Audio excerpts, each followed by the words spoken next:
Dear Riga International Film Festival audience, I'm very happy and delighted to welcome you to this virtual Q&A session. And today we're having a talk with actor Tom Schilling, who's playing the protagonist of the film Fabian Going to the Dogs by Dominic Graf, here at the Riga FF's founded Berlinale section. And it's wonderful to see you, Tom. Hi. Hi, Data. How are you? I'm good. I'm a bit still a bit sleepy. We had the German Film Awards. Actually, they were just on Friday. So no, maybe I just slept too long yesterday.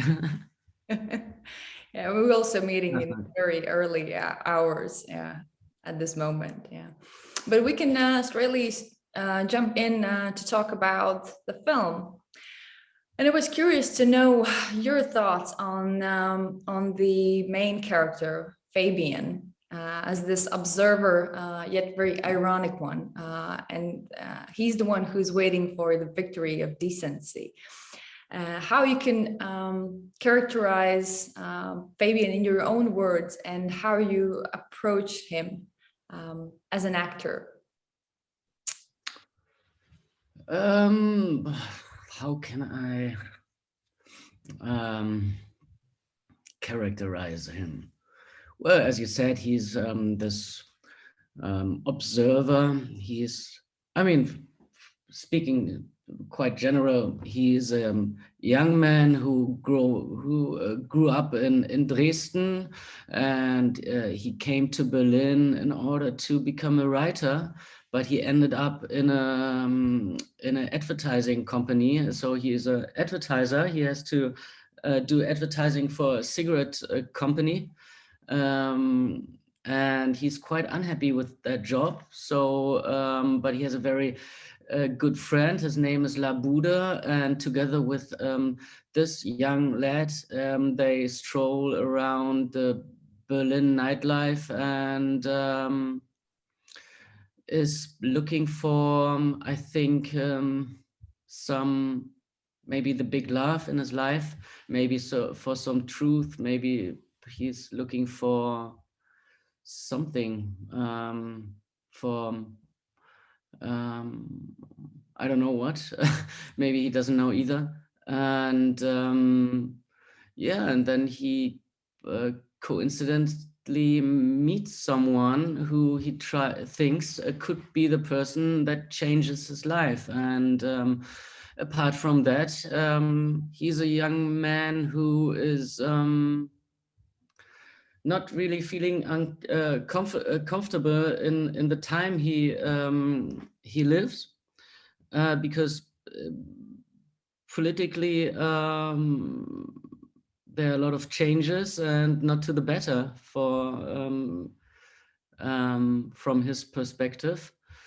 But he is also not really feeling comfortable with being political. So he is really like standing outside society, basically. So he's a bit alienated. And this is something I feel quite attached to as an actor or as a person myself. I also don't. I'm not the person who likes to be in groups and to like to speak for a certain group. And I'm not the person who's and who likes to be with parties. Yeah, Political parties. Yeah, I think it's good that you highlighted Fabian's this distance towards political turmoil, actually, which is on that historical, let's say, threshold. It's something that is actually turmoiling. It's soon to be something very different. But I was curious to ask about your personal relationship with the writer Eric Kästner, and particularly this novel. As it is known, it was banned by National Socialists and it was burned as well. But at the same time, for example, I can speak only from the Latvian perspective. So Eric Kästner is more known as the children's book author. here. And Fabian is something that is quite unknown to our country. Yeah. It's basically the same in Germany. He's well, Fabian is quite a famous book, and for some reason, it's really like the favorite book of many people I know. I didn't know that before. It's not my favorite book, and I haven't read the book before I read the script. But it's indeed like like in the rest of the world, that he is mostly famous for his children's book, because obviously they're so intensely good, I think. And so his work, his other work, his poems basically, and the books for adults stand back a little, because some of his children's books are just so good in terms of humanity, in terms of taking children serious, and yeah. But when you started to approach the character of Fabian, so there are a lot of, let's say, similarities and projections from Eric Kästner himself. How much you try to respect his persona, or to create something that connects not only his experience, that historical time, with contemporary situation, if you wanted to do it like this way. How much you try to respect the Kästner's autobiographical persona? Pretty much. I mean, as an actor, I actually just try to be a blank sheet of paper, and to take me as the glass, an empty glass, and fill in what's the content of someone I portray. So I'm very delighted and very, very, very happy to take everything in that I can, but the way I portray it is through my own feelings. It's but I feel like as an actor, the basic feelings, or the feelings are universal, right? Everybody shares the same. If you are angry, the anger probably feels somehow the same as my anger, but the only difference is that your anger, you get angry by other stuff, right?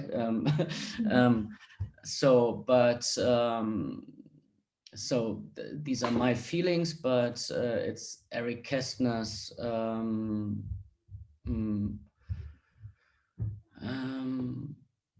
it's Eric Kästner's biography, and Eric Kästner's longings, and his fears, and everything. Somehow, sometimes it's a mixture of different perspectives. Somehow I feel that, especially in a Fabian, it's a very personal film of the director Dominik Graf. So many things are combined. It's Eric Kästner's view on the world. It's also the perspective of Dominik Graf, and a little bit it's mine, and that's all mixed up, and then there's a new character, and maybe a truthful character coming out of our work. But I also find it quite fascinating knowing the ending, and the very tragic ending of the Fabian character, Fabian. Is the idea either sink or swim, which we can see on the streets, as it kind of signalizing spectators that you cannot be, let's say, immune, or you have to either participate or willingly not to participate. But Fabian is someone who tries to swim through the situations. Can you see something that is common or present in contemporary society, maybe in Germany or maybe in Europe, about having this very observant position that is not something that is designed for today's situation or the living or the existence itself, or approach to life? Let's phrase it like that. I hope that you understand the question. I'm not sure if I understood the question. Yeah, okay, I will rephrase it. Yeah. What this this neutral stance, is it something that is needed or required for contemporary situation, that you can't be apolitical, you can not participate, either the society will push you out if you do it? So this is something that happens with Fabian in a way. You fear that society pushes you out if you don't participate in a political? No, if you participate. Yeah. Not only in political kind of actions, but in general, if you have this very self preservation or the distance with all events in society. What happens if you have a distance to society? You get pushed out, or maybe something to you or your desires or dreams might happen. This is something that I've noticed myself in terms of the character Fabian, especially with the ending, when there is this highlighting of either sink or swim, that you have to learn to swim through the life. I hope you get it now. That's a tough question. I don't know if I really understood it right, but I understood this. I mean, it's a bit weird. I have to admit, I never really understood the ending or understood the fact that someone who can't swim tries to save a drowning person, a drowning kid. So I never really understood it, and this learn to swim sign, which really is like a metaphor throughout the whole book and also the film. I understood it like a threat, like a warning of save yourself, and somehow being too sensitive about things gives you a hell of a problem in society. So it's easier to swim and to be that person who knows how to deal with political turmoil and with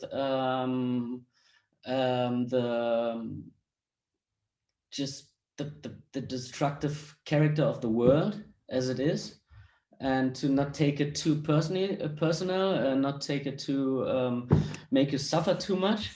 And that's how I understood it. But talking about nowadays, I don't know actually. Sorry. But maybe I can rephrase like that, whether that type of person and that Fabian is, could he be suited to live in contemporary society? Whether the ending for him would be very different. Could he live in nowadays society? Yeah, nowadays, yeah. Sure. Yeah, I think so. I think there are loads of people who really can have a connection to that character and who feel the same, you know. Mm-hmm. Yeah. And the ending would be hopefully very different, or what do you think? The ending of society, or of no, for Fabian. That's a hypothetical question. I don't know. Sorry. Sorry, I tried just to provoke you. But I also wanted to ask about your personal relationship with the cinema of Weimar Republic.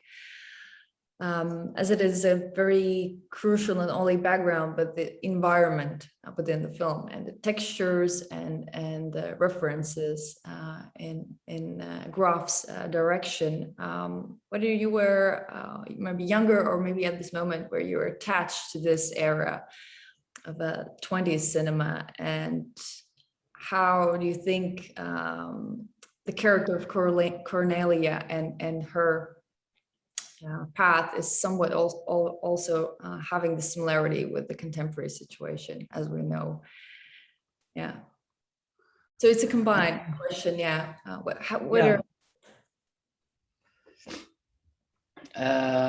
Yeah, surely it's a typical Me Too story. So, but lots of things have changed throughout the last 3, 4, 5 years since this thing with Harvey Weinstein occurred. Lots of things have changed to the good, and it's a typical Me Too story. Maybe the film is, if it would have been made 3 years earlier, it even will hit the would have hit the zeitgeist much more. And I guess there were two questions, right? The similarities of the Cornelia character to nowadays, and about the Weimar Republic and the whole cinema legacy of it. Whether it kind of resonates to you personally, or you're I don't know, admirer of Fritz Lang, who is being also in a way reference in this film as well. Yeah, not really. I've seen some films. I obviously know some of the classics, and I like the cinema of this time. But I'm not a geek who has to watch silent movies all the time from the Weimar Republic. And Dominik Graf, the director, showed us some very interesting stuff because he knows everything. And but yeah, I just do in preparation for a film. I don't follow any rules. I just do whatever I feel like has to be done in order to get into the role. Oh, sorry. And the final question, you were previously talking about your personal approach towards a character. What is it usually for you when you start to do the preparation? What are the first steps, or how you try to build the persona or the character? A lot of research, you're trying to find comparisons. Of course, you're willing to make your own kind of variation interpretation, but how it happens to you personally? It's totally different from character to character. Each time very different. I mean, for example, if I play someone like Bertolt Brecht, the playwright, the German playwright who loved to smoke cigarettes, then I have to learn how to smoke a cigarette. Actually, I think it's, and I have to know his plays, what he wrote, and research on his biography. And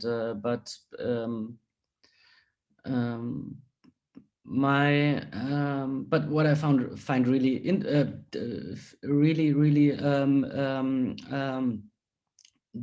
demanding and really important is halt to make it specific. So if I'm a very heavy smoker of cigarettes, I know how to do it, and it should be very, very specific and organic in a way. So,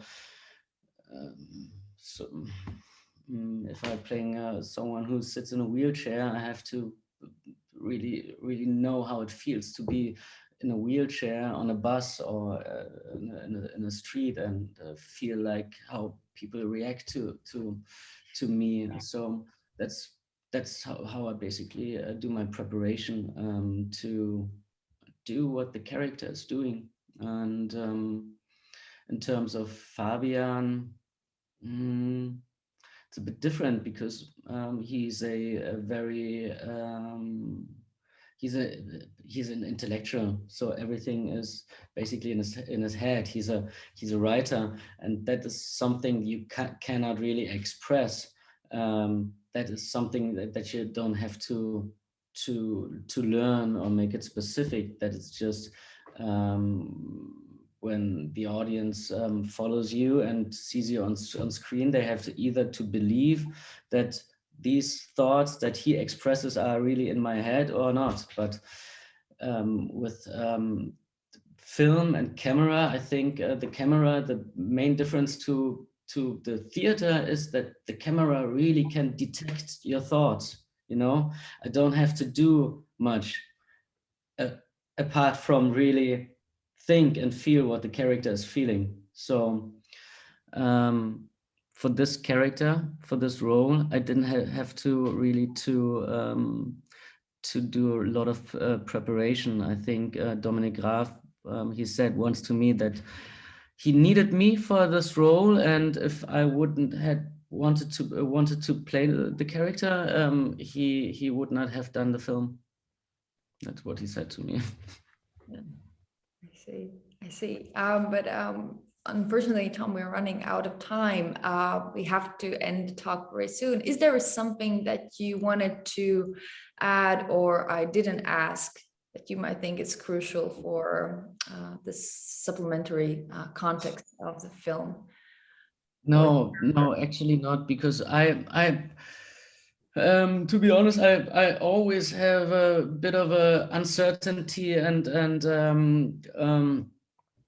I find it always weird actually to talk about films, because there's a lot I just do which is subconsciously, and I think the film speaks for itself, and I never feel too comfortable with explaining what I did or explaining the film. I see. Yeah. But anyway, I hope that our conversation will be a good addition to those who think otherwise, and for whom it might be very interesting and important. Okay. Thank you, Tom, very much for your time and for sharing your thoughts. And thank you. Thank you, Dasa. Yeah, thank you. Bye.